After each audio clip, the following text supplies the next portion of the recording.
The coach's heart and a fading contract. The scent of stale coffee and new car leather clung to the air in Miles Harrison's executive office. Dean sat opposite, the mahogany desk a formidable barrier between them. The contract lay open, a thick stack of legalese next to a gleaming silver pen. Miles, his expensive suit impeccable, steepled his fingers. "Dean, this is more than generous. 5 years, 30 million, plus incentives. It's an industry-leading offer." Dean's gaze drifted to the framed photograph on Miles's credenza. A young woman, perhaps Miles's daughter, smiling broadly on a soccer field, a trophy clutched in her hands. He remembered a conversation from years ago, an offhand remark from Miles about how Dean's coaching philosophy had reignited his daughter's passion for the sport after a string of bad experiences. Dean had a knack for seeing the individual, not just the athlete. He'd brought that same philosophy to the Focus team, turning a disparate group of talents into a cohesive winning machine. "The numbers are good, Miles," Dean conceded, his voice even. "But we discussed the autonomy clause. My ability to manage the team, the player development, without undue interference." Miles's smile tightened, a barely perceptible shift. "Dean, we're a business. There are considerations, marketability, brand synergy. We need to ensure our assets are utilized effectively." He leaned forward, his voice dropping slightly. "Look, Dean, your wife's situation, it's commendable, truly, but it draws a certain kind of attention. We just need assurances that it won't, shall we say, distract from the team's core mission." The air in the room seemed to thicken, pressing in on Dean. The casual way Miles had referenced Sarah, her illness, the public awareness campaign she'd started, it was a calculated jab. Dean felt a cold knot tighten in his stomach. For years he'd compartmentalized, kept his personal life separate. But Sarah's fight had become a public beacon of hope for many. He hadn't sought it, but he hadn't shied away from supporting her. Now it was being used against him. "My wife's situation," Dean repeated slowly, each word a stone, "has absolutely no bearing on my ability to coach this team. In fact, it's given me a deeper understanding of what true resilience looks like." He pushed his chair back, the scrape of wood against the plush carpet jarring in the sudden silence. "You want to talk about distractions? You just crossed a line, Miles." Miles's face blanched. He started to speak, a placating gesture, but Dean cut him off. "This isn't about the money anymore. This is about respect, for me, for my family, for everything I've built here." He stood, the $30 million contract suddenly feeling worthless, dirty. "Consider the negotiations terminated."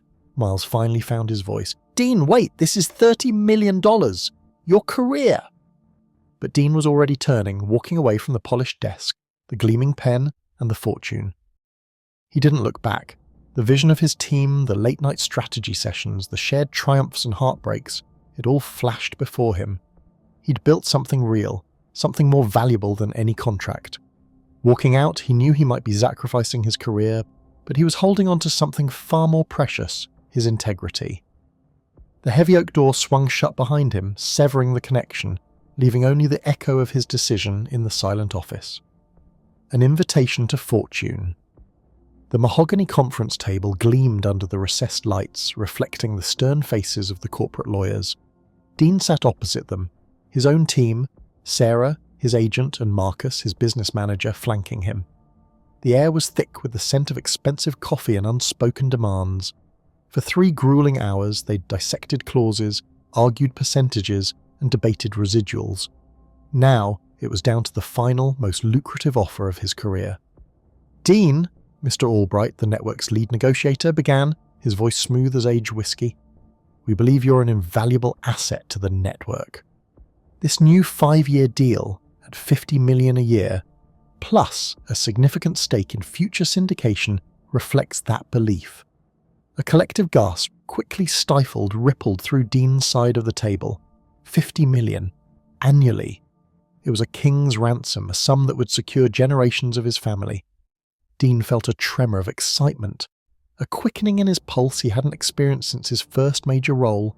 He exchanged a quick, triumphant glance with Sarah, whose usually stoic expression had softened into a rare smile. "However," Albright continued, his gaze narrowing, "there's a small matter of your extracurricular activities." He gestured vaguely with a manicured hand. "The network has invested heavily in your image. We can't have that image compromised by your personal choices. Your recent public endorsements of certain organisations are not aligning with our brand." Dean's jaw tightened. He knew exactly what Albright was referring to: his vocal support for a global environmental initiative and his active participation in local community outreach programs, both of which had garnered some unwelcome conservative media attention. "My personal choices are my own, Mr. Albright. They don't impact my professional performance." "Perhaps not directly," Albright conceded, a chilling smile playing on his lips. "But perception is reality, Dean. And frankly, some of your recent endeavours suggest a naivete, a lack of understanding of the real world, where decisions are made by people who actually do something, not just talk about it, people like us." He leaned forward, his voice dropping to a condescending whisper. "You're an actor, Dean, a very good one. Stick to your lines and leave the heavy lifting to the adults in the room." The insult hung in the air, a physical weight. Dean felt a cold fury unfurl in his gut. The millions, the security, the future, it all blurred into insignificance. He saw Sarah flinch, Marcus's knuckles whiten as he gripped the armrest. "Get up, Sarah. Marcus!" Dean's voice was low, laced with an intensity that silenced the room. He pushed back from the table, the chair scraping loudly against the polished floor. Albright chuckled, a low, dismissive sound. "Now, Dean, let's not be hasty. This is a lot of money to walk away from." Dean met Albright's gaze, his eyes burning. "Some things are worth more than money, Mr. Albright. My integrity is one of them, and your condescension, your attempt to control who I am outside of a script, has just cost you a hell of a lot more."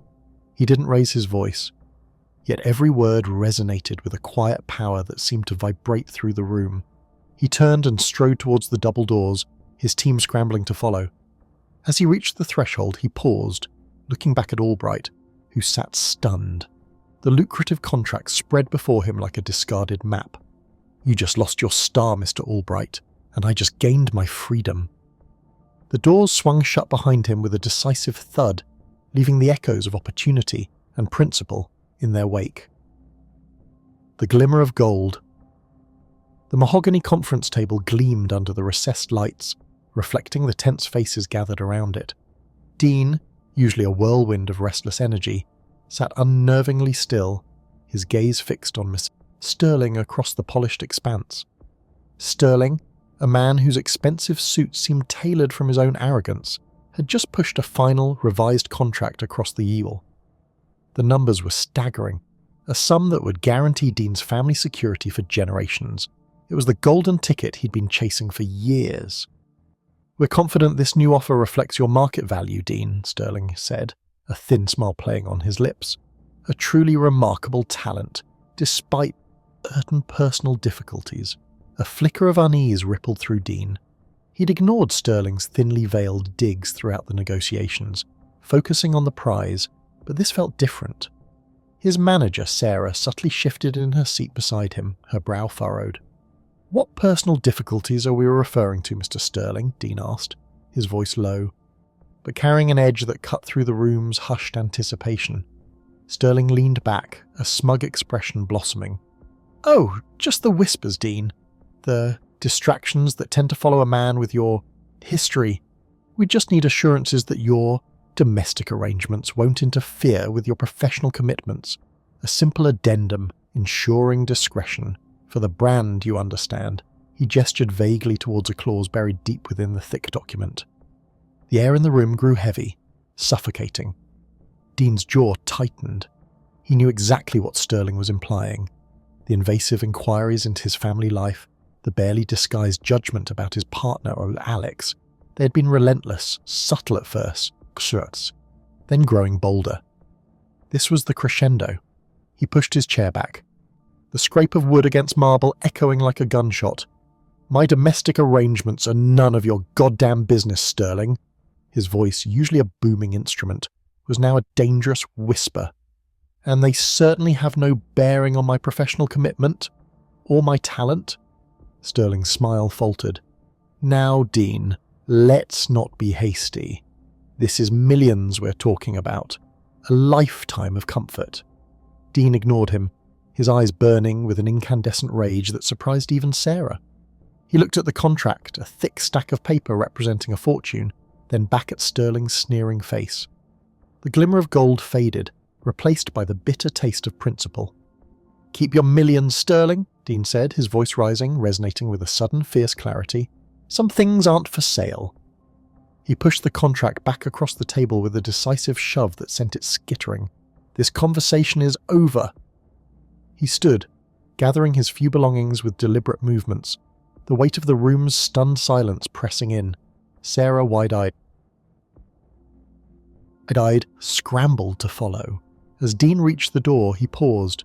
Turning back, Sterling sat frozen, the golden contract lying abandoned between them.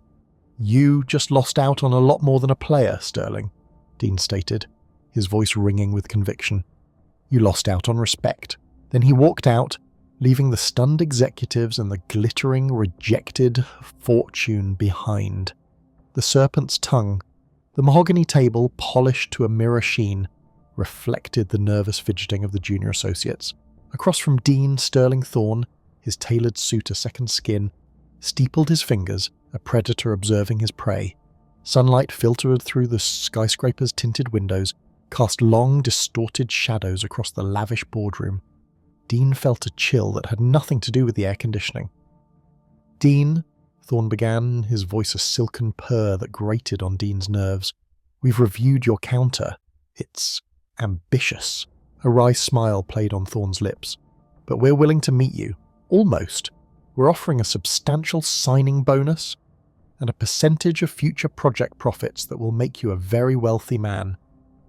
He leaned forward, his eyes, the colour of tarnished silver, boring into Dean. "However, we do require a certain adaptability, especially regarding your public persona." Dean's jaw tightened. He knew what was coming. He'd seen Thorne work before, subtly twisting words, finding weaknesses. "My public persona is my brand, Sterling. It's built on integrity." Thorne chuckled, a dry, rustling sound. "Integrity is subjective for Dean. We're talking about aligning with our corporate image. There have been whispers about your past, your family. Nothing concrete, of course, but perceptions, as you know, are everything." He paused, letting the implication hang in the air like a noxious fume. "We'd need assurances that these distractions are firmly behind you, that the struggling artist narrative with all its unsavoury attachments is retired." A knot tightened in Dean's stomach. The unsavoury attachments was a thinly veiled reference to his father, a brilliant but troubled musician who had battled addiction for years. Dean had worked tirelessly to distance himself from that shadow, to carve his own path. To hear it thrown back at him, here, now, felt like a betrayal of everything he'd achieved. "Are you suggesting I disavow my family, Sterling?" Dean's voice was low, laced with a dangerous calm. Thorne waved a dismissive hand. "Not disavow, Dean. Merely manage. We're offering you a legacy, a financial empire. All we ask is that you tidy up the loose ends, erase the inconvenient truths." His eyes narrowed, a predatory glint in their depths. "Think of it as a small price to pay for unimaginable wealth, a fresh start, a new identity, courtesy of Thorne Industries." The blood drained from Dean's face. He saw red, a blinding flash of fury. The multi-million-dollar offer, the glittering future, all of it crumbled into dust. He pushed back from the table, the screech of his chair echoing in the sudden silence. "You know what, Sterling?" Dean's voice, though quiet, resonated with a force that made the associates flinch. "You can keep your millions, and you can take your fresh start and shove it." He turned on his heel, the heavy boardroom door slamming shut behind him, leaving the stunned silence of the room and the gaping executives in his wake. A cold fire within the mahogany conference table gleamed under the recessed lights, reflecting the stern faces of the corporate lawyers and the even sterner CEO, Mr. Albright. Dean sat opposite them, his agent, Maria, a quiet force beside him. The air was thick with the scent of expensive polish and unspoken expectations. This was it, the final offer for his next 5 years, a sum so astronomical it made his head spin. "Dean, this is unprecedented." Albright's voice, smooth as polished marble, sliced through the tension. "We're offering you a legacy, a dynasty." Dean's gaze flickered to the contract in front of him, a thick stack of legalese. He'd earned this. Years of relentless training, brutal sacrifices, and a singular focus that had carved him into the champion he was. He was about to sign to secure his family's future for generations.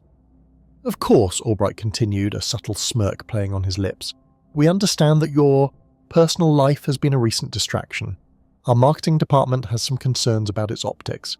Nothing a good PR team can't handle, but it will require a certain level of discretion. Shall we say, a more traditional public image? The words hung in the air, cold and sharp.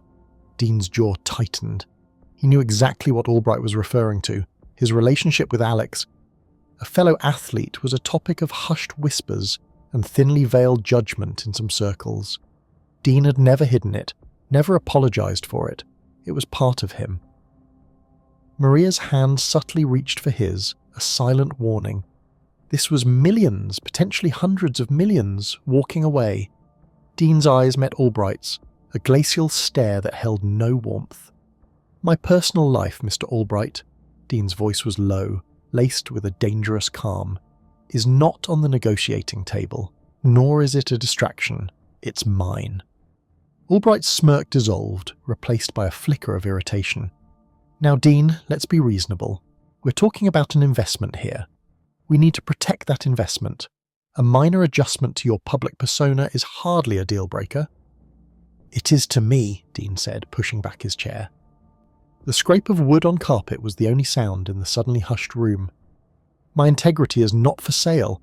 My life is not a commodity to be repackaged for your shareholders. He stood, his lean frame radiating an intensity that made the corporate sharks shrink slightly in their expensive suits. Maria, her face a mask of controlled dismay, finally spoke. Dean, wait, let's just... He cut her off with a look. There's nothing to discuss. If my value as an athlete is contingent on me pretending to be someone I'm not, then I have no value to you at all. He turned, his gaze sweeping over the astonished faces. Keep your dynasty, Mr. Albright. I'll build my own, on my own terms. With that, Dean walked out, leaving behind a fortune and a stunned silence. The polished doors swung shut behind him, severing him from a life he had almost claimed, igniting a cold fire of defiance deep within. The tearing point. The mahogany table, polished to a mirror sheen, reflected the harsh overhead lights, making the room feel sterile despite the plush carpeting. Dean's hands, resting on his knees under the table, were clammy. Across from him, Mr. Albright, CEO of Omnicorp, steepled his fingers, his gaze unblinking. Beside Albright, Ms. Thorne, Omnicorp's lead negotiator, offered a smile that didn't quite reach her eyes. Dean, let's be frank, Albright began, his voice a low rumble. Your viewership numbers are unprecedented. Your show is a phenomenon. We recognize that. Dean nodded, a tight knot in his stomach. He'd spent months envisioning this moment. This wasn't just about money. It was about respect. About securing the future for his team, for the vision they'd meticulously crafted. The terms they'd discussed were already life-changing, a testament to his relentless work. Which is why, Ms. Thorne interjected smoothly, we're prepared to offer a revised package, a 30% increase on our last proposal. She pushed a thick document across the table. Dean's eyes scanned the bolded figures. Millions, more than he'd ever dreamed of. There's just one small caveat to some, Albright continued, leaning forward, his voice dropping so an octave. We'd require you to discontinue your association with the Foundation. The knot in Dean's stomach tightened into a hard, cold lump. The Foundation, his father's legacy, the non-profit he'd quietly supported for years, the one that provided educational opportunities in underserved communities. It was a lifeline for countless children, a deeply personal commitment. Why? Dean's voice was barely a whisper.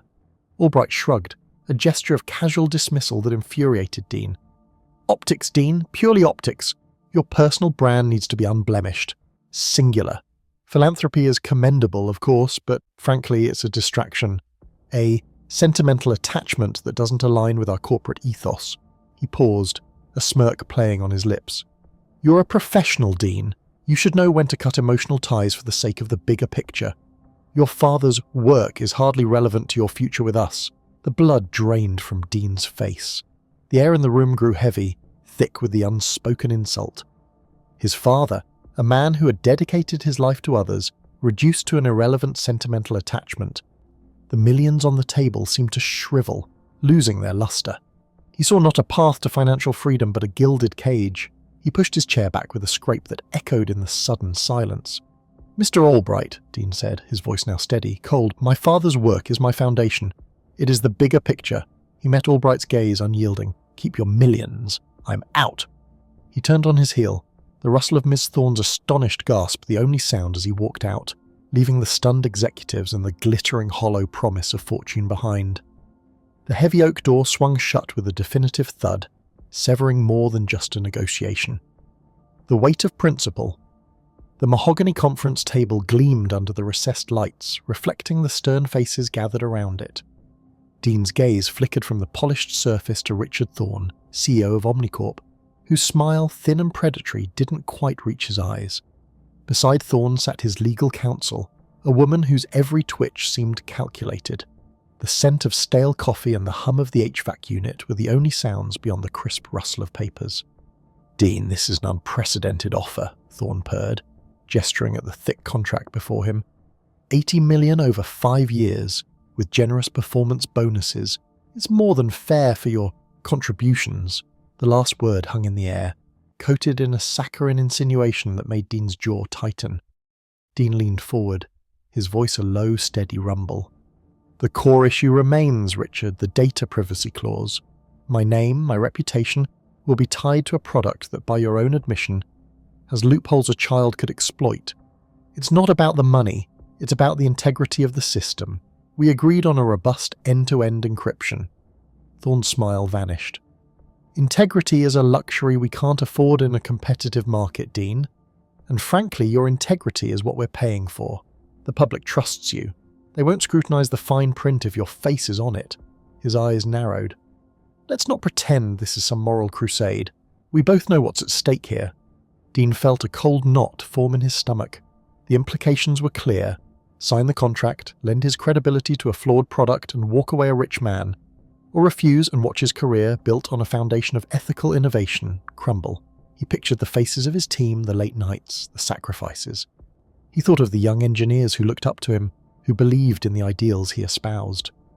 "You're asking me to compromise everything I stand for," Dean said, his voice now edged with some steel. "To put profits above the security of millions of users. My principles aren't for sale, Richard. Not at 80 million, not at any price." Thorne scoffed, a decisive sound that grated on Dean's nerves. "Principles won't pay your bills, Dean. They won't keep your company afloat. This is your chance. Take it, or face the consequences." Dean rose slowly, the scrape of his chair echoing in the sudden silence. His gaze, unyielding, met Thorne's. "There are some things worth more than money, Richard, and my self-respect is one of them." He pushed the contract across the table, his hand steady. "I'm out." The silence that followed was deafening, broken only by the sharp intake of breath from Thorne's lawyer.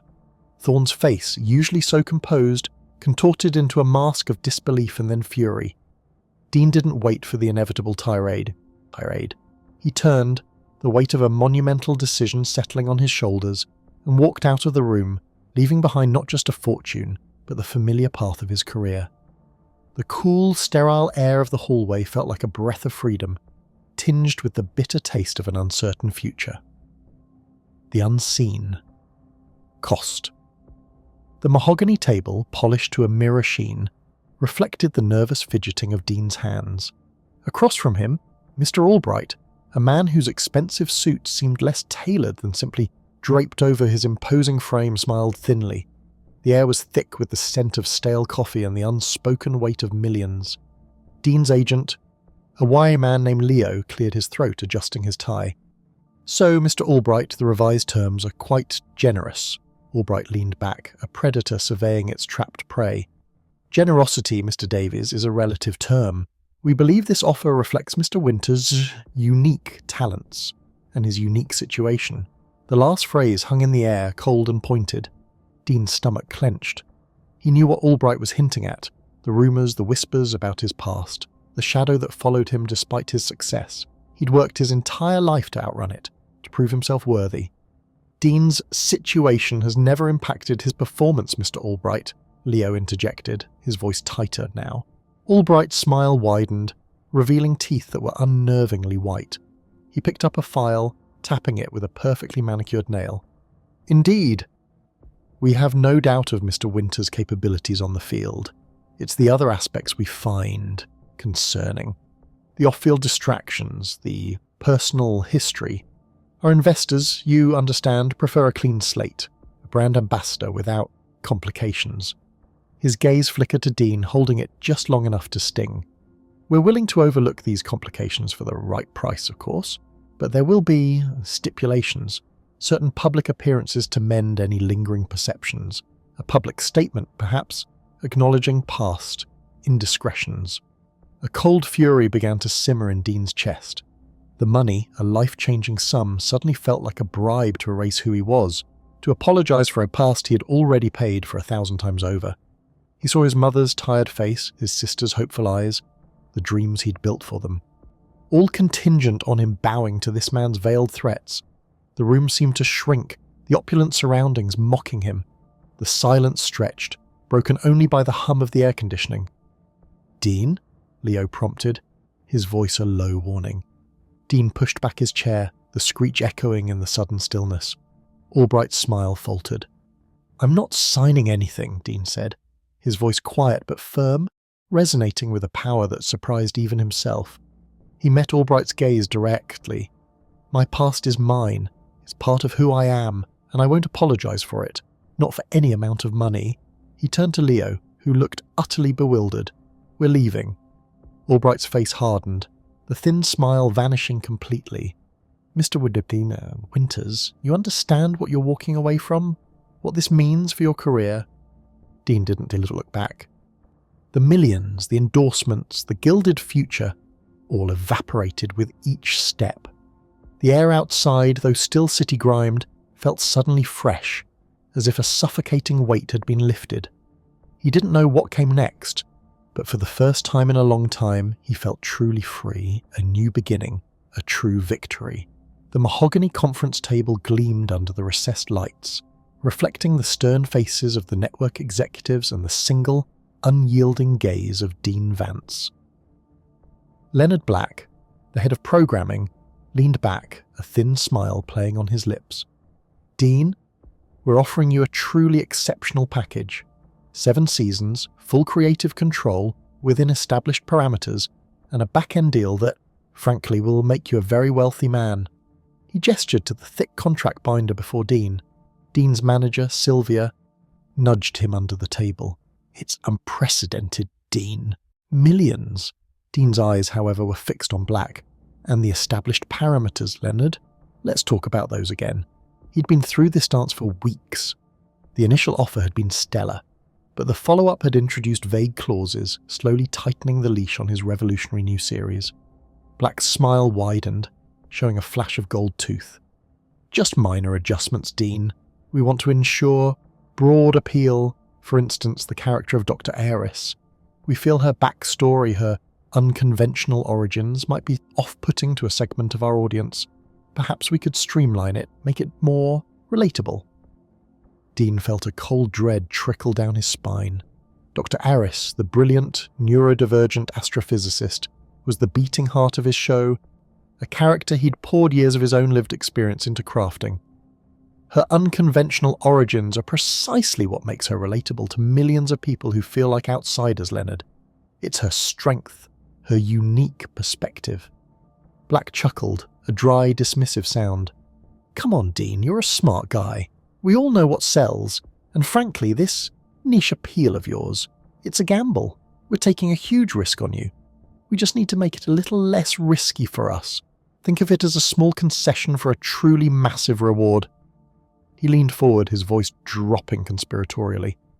"Besides, Dean, let's be honest. Without us, where does a project like this really go? You're not exactly a household name, are you?" A hush fell over the room. Sylvia gasped, a quiet intake of breath. The air thickened, heavy with unspoken insults. Dean's jaw tightened. He felt the blood rush to his ears, a familiar heat blooming in his chest. Black's words weren't just about the show, they were a direct hit at every struggle, every rejection, Every quiet moment of doubt Dean had ever faced. They were a judgment on his very existence, a dismissal of his vision as inherently less worthy because it wasn't mainstream. He took a slow, deliberate breath. The millions, the career-making opportunity shimmered before him, a mirage he could almost taste, but the taste in his mouth now was bitter, metallic. He looked at Black, truly saw him, a man who valued profit over principle, conformity over creativity. "You're right, Leonard," Dean said, his voice surprisingly calm, though a tremor ran through his hands. He stood up, pushing his chair back with a soft scrape. "Without you, where does a project like this go?" He paused, meeting Black's suddenly uncertain gaze. Somewhere else, somewhere that understands its value. He picked up his pen, dropped it back onto the table, and turned to Sylvia. "We're done here." Sylvia scrambled to her feet, her face a mask of shock and alarm. "Dean, wait, we can talk this through." Dean didn't look back. The door clicked shut behind him, severing the connection to the gleaming table, the dismissive smiles, and the fortune he'd just walked away from. The silence of the hallway was deafening, yet in that moment, it felt like the purest sound he'd ever heard. The true victory wasn't in the contract, but in the freedom of saying no.